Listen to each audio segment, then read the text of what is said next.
Good morning from Guangzhou. It's about 7 o'clock in the morning. It's not even bright out, but I get used to wearing sunglasses, But the streets are completely empty. It's New Year's Eve here, and I am gotta travel today, so I'm gonna go get breakfast of champions in China, McDonald's. Licto Hotel, first rate, all the way. One of the nicest stays I've had in Guangzhou, in all of China so far. Well worth the money. And of course it wasn't even that expensive. It was about 40 bucks a night. And I feel I had a nicer room than some 5-star hotels I've stayed in. Gotta love boutiques. Now, in LA, they say that you, especially for international travel, you need to get to the airport soon. Like 2 to 3 hours before your flight. And that's true. Because it's one of the busiest days for travel in China, I'm going to try and do the same thing. I'm going to get there a couple of hours early just to be sure. Now, unlike LA though, transportation in Guangzhou is really great. You take the subway straight there. It takes an hour to get from the center of the town to the airport, but there's a metro station right underneath the departure hall, so it's extremely convenient, and it costs less than $1.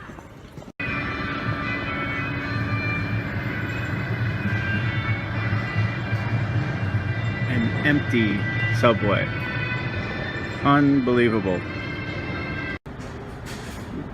This is insane. I've been in this station where you can't get through it because it's so crowded.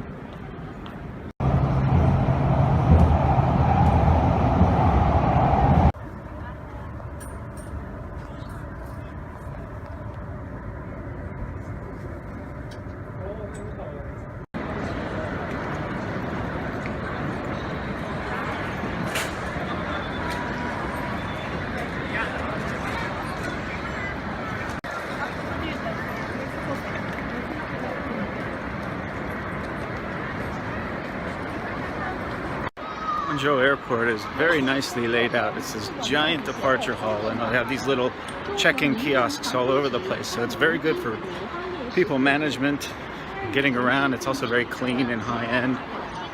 American airports need to take note. If you've ever flown into LaGuardia, you know what I'm talking about. Overall, it doesn't seem too busy though. I mean, I've got about another 2 hours before my flight. I'm all checked in. I got the window seat that I wanted. So now it's just a waiting game. Go get some coffee.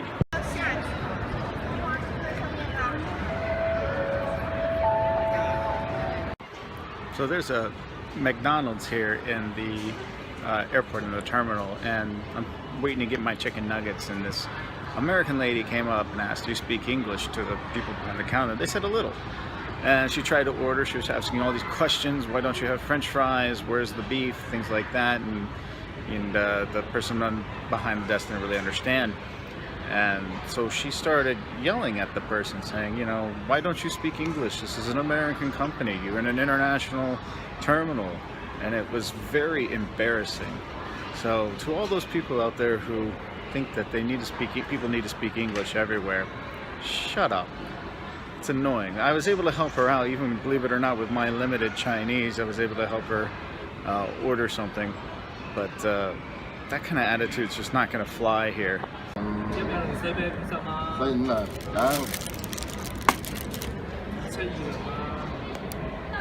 Hey, I'm flying Singapore Airlines.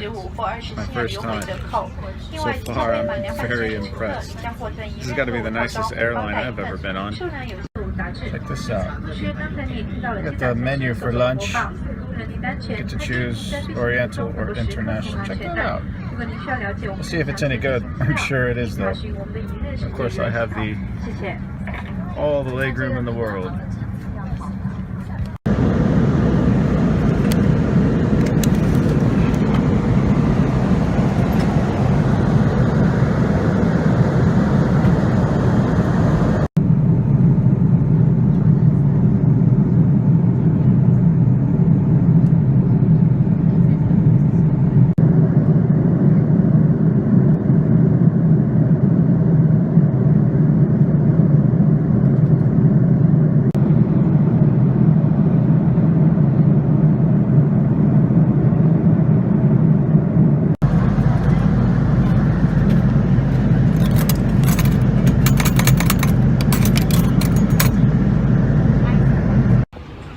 Singapore Airlines. That's got to be the nicest flight I've ever taken. And it was economy too. It was amazing. Changi Airport is supposed to be the #1 airport in the world, and I can see why. I got my bag, I got my SIM card for the phone, which also works in Kuala Lumpur. I also got a Metro card. It costs like 12 Singapore dollars or something. So I'm going to be in and out of this city over the next week or so. One cool thing about immigration is that when you get through it, they give you a mint. That's pretty cool.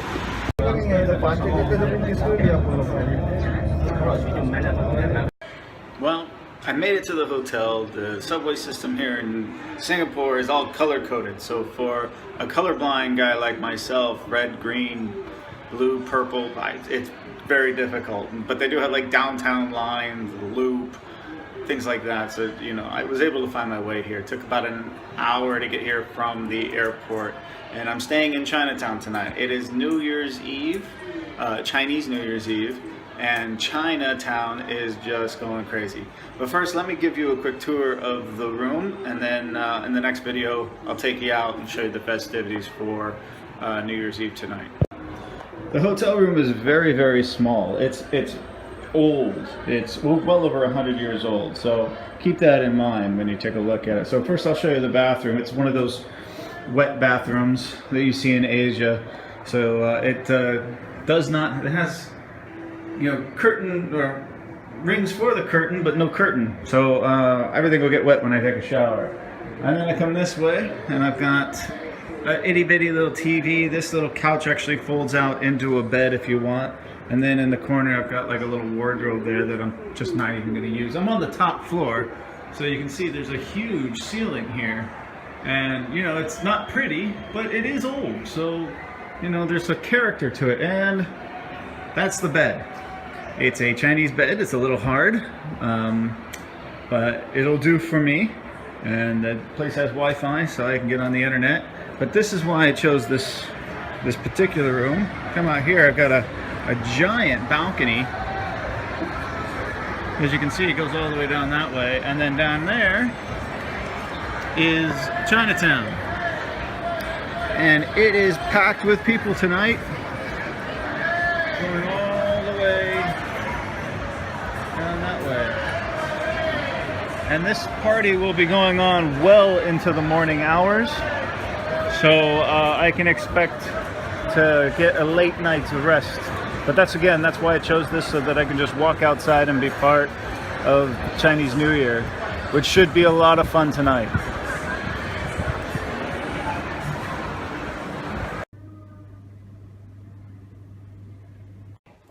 The Santa Grand Hotel, Lai Chu Yun, is located right in the heart of Chinatown. It's just steps from the Buddha Tooth Temple. This hotel used to be a Chinese opera house when it was originally built in 1887, and it could seat up to 800 people. It was very popular, and it's designed in the traditional tea house, and it is just wall to wall red. It's red everywhere. It's really incredible.